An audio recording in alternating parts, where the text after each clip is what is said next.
ধর্মনিরপেক্ষ মতবাদ ভারত থেকে পাচারকৃত মতবাদ। ভারতীয় আধিপত্যবাদকে রুখতে চাইলে ভারতীয় মাল ধর্মনিরপেক্ষ মতবাদ দিল্লিতে পাঠিয়ে দিতে হবে।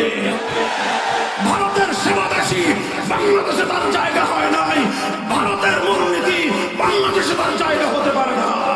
2024 সালের জুলাই আগস্ট বিপ্লবের পর আজ বাংলাদেশে দাঁড়িয়ে দায়িত্বহীন ভাষায় বলতে চাই, আজ বাংলাদেশের সংবিধান সংস্কারের নতুন আওয়াজ উঠেছে।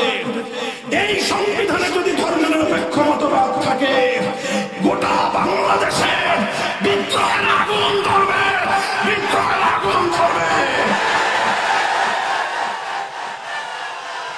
এখন নতুন গান শুনতেছি আবার যে মুসলমানদের রাষ্ট্রে রাষ্ট্র ধর্ম ইসলাম হবে কেন, এটা নিয়েও নাকি নতুন করে আলোচনা শুরু হয়েছে। তাহলে এই ধরনের আত্মঘাতী কোন চিন্তা